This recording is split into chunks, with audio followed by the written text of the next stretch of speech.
श्री राणा जगजितसिंह पाटील साहेब, धाराशिव नगरपालिकेच्या सार्वत्रिक निवडणुकीतील भारतीय जनता पार्टीच्या उमेदवार, नगराध्यक्ष पदाच्या उमेदवार आमच्या भगिनी सौ नेहाताई राहुल काकडे, या प्रभागातील भारतीय जनता पार्टीचे उमेदवार माझे मित्र अभिजित भैया काकडे, दुसरे उमेदवार माझ्या भगिनी राणीताई दाजी पवार, प्रभाग क्रमांक 1 मधील उमेदवार श्री स्वप्नील शिंगाडे,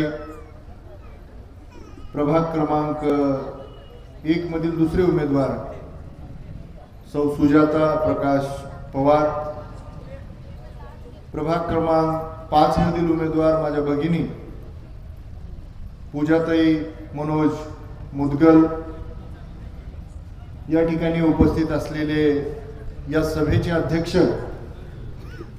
श्री ठोंबरे काका, भारतीय जनता पार्टीचे सरचिटणीस ॲडव्होकेट नितीनजी भोसले, माझे सहकारी मित्र श्री चिंटू पाटील, या सभेला दादांनी आल्या आल्या सांगितलं की थंडी भरपूर आहे आणि इतक्या थंडीत लोक उपस्थित आहेत, परंतु इतक्या थंडीमध्ये लोक उपस्थित आहेत दादा, याचं कारण आहे की याच्या 3 तारखेनंतरची परत एक विजयी सभा तुमच्याच उपस्थितीमध्ये याच ठिकाणी आपल्याला घ्यायची आहे आणि कदाचित माझ्या माता बंधू भगिनी या ठिकाणी त्याचा सराव म्हणून आता उपस्थित असतात.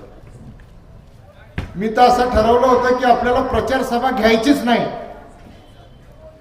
आपण थेट विजयी सभा घेऊन टाकू, परंतु त्याचंही राजकारणामध्ये काहीतरी कुठेतरी कोणीतरी राजकारण करेल म्हणून अपरिहार्यतेने ही सभा आम्हाला घ्यावी लागते.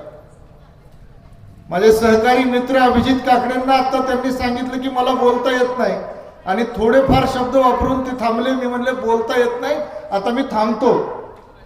बरोबर आहे, काम करणाऱ्याला बोलता येत नाही पण त्याचं काम बोलतं. या धाराशिव शहरामध्ये माननीय दादांना मी सांगतो, या धाराशिव शहरामध्ये नगरपालिकेमध्ये जेवढे प्रभाग, जेवढे वार्ड आहेत, त्या जेवढ्या प्रभागामध्ये, वार्डामध्ये एकूण जेवढा निधी आला असेल त्यातला 30% निधी या वार्डामध्ये, या प्रभागामध्ये या दोघांनी आणलेला.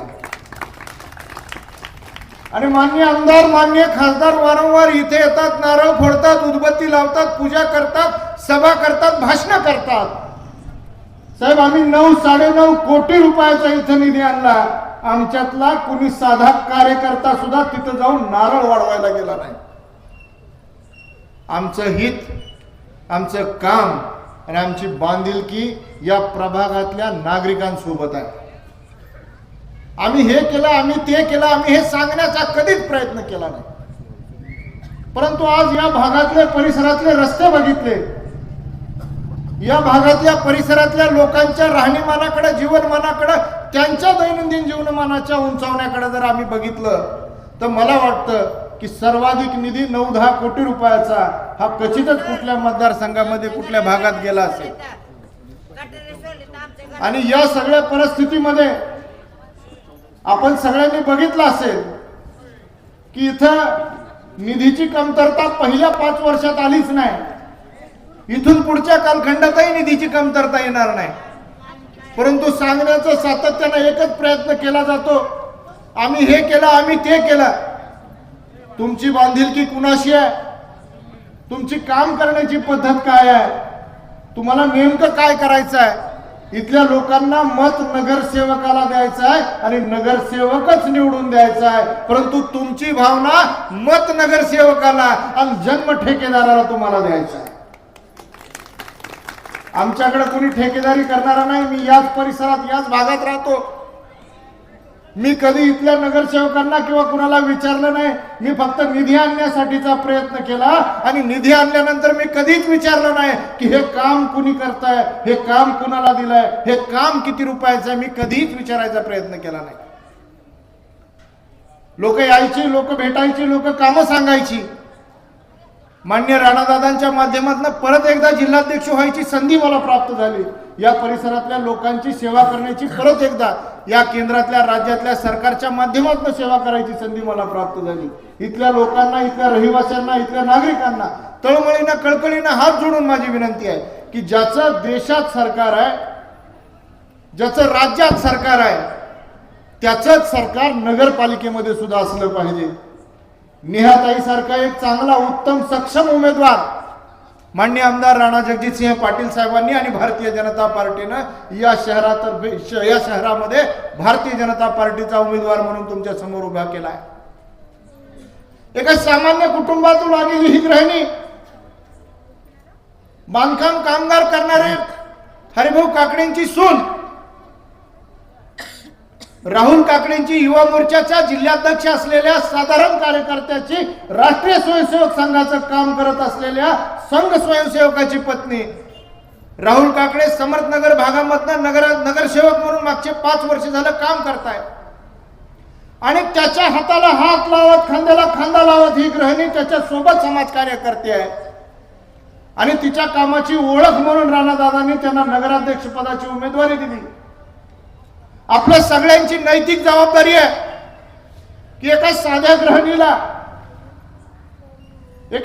गृहिणीला जिला महिलांचे प्रश्न समजतात, एक साधी महिला जिला महिलांची दुःख समजतात, एक साधी महिला जिला महिलांच्या समस्यांची जाणीव आहे, एक सर्वसामान्य कुटुंबातली गरिबीमध्ये लहानाची मोठी झालेली महिला जिचा प्रचार स्कूटीवर नवऱ्यासोबत सुरू आहे, जो दिसेल तो वयोवृद्ध असेल त्याच्या पाया पडताना त्याला सांगतायत की मी भारतीय जनता पार्टीची उमेदवार आहे, माननीय आमदार राणा जगजितसिंह पाटील साहेबांनी मला उमेदवारी दिली आहे या शहराचा विकास करण्यासाठी, या शहराचा कायापालट करण्यासाठी, या शहराला पुढे घेऊन जाण्यासाठी, या शहरातल्या महिलांचं दैनिक जीवनमान उंचावण्यासाठी मला उमेदवारी दिली आहे। एक कमळाचं मत मला द्या आणि या शहराचा नगराध्यक्ष होण्याची संधी मला द्या अशी विनंती करते आहे।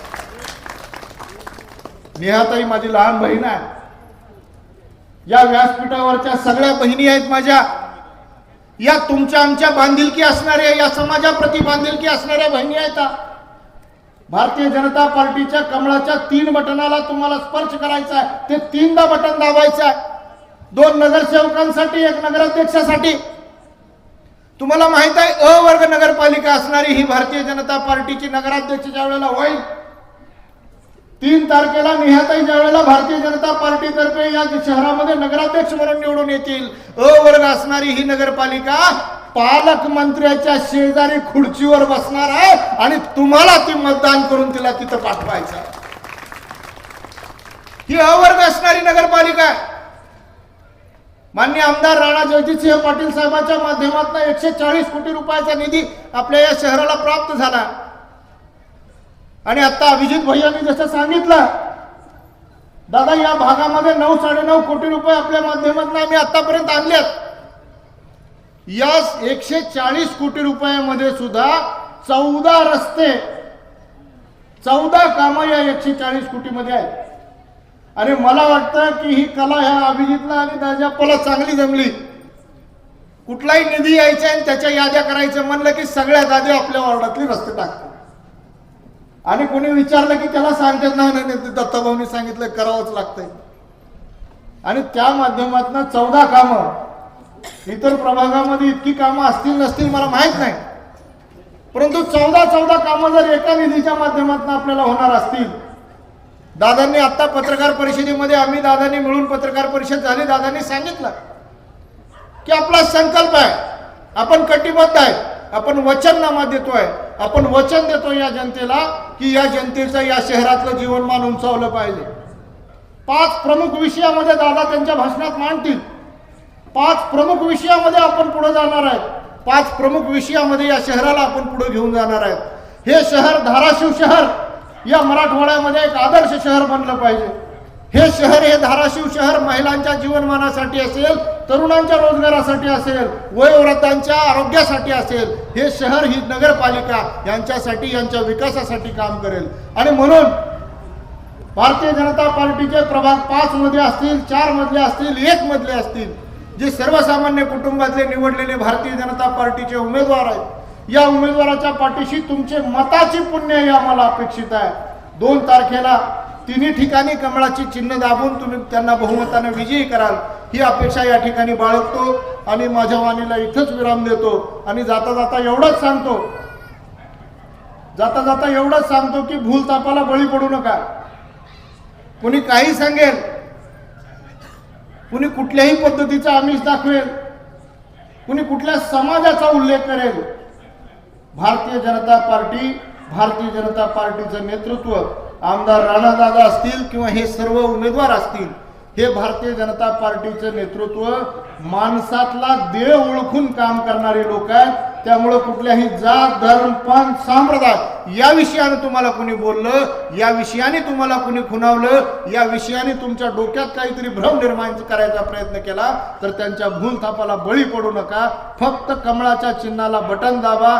देवेंद्रजीच्या नेतृत्वाखाली, नरेंद्र मोदींच्या नेतृत्वाखाली आणि जिल्ह्याचा विकासाभिमुख नेतृत्व असलेल्या राणादादाच्या नेतृत्वाखाली माझी बहीण नेहाताई राहुल काकडे यांना नगराध्यक्ष बनवा, राणीदाजी पवार यांना नगरसेवक बनवा आणि अभिजित काकडेला नगरसेवक बनवा. पुढच्या निवडणुकीमध्ये अभिजित काकडेचं चांगलं खणखणीत भाषण आपल्याला ऐकायचं आहे, त्यानं केलेलं काम आपल्याला ऐकायचं आहे. याच्यासाठी या सगळ्या माझ्या बहिणींसोबत आणि भावासोबत तुमचा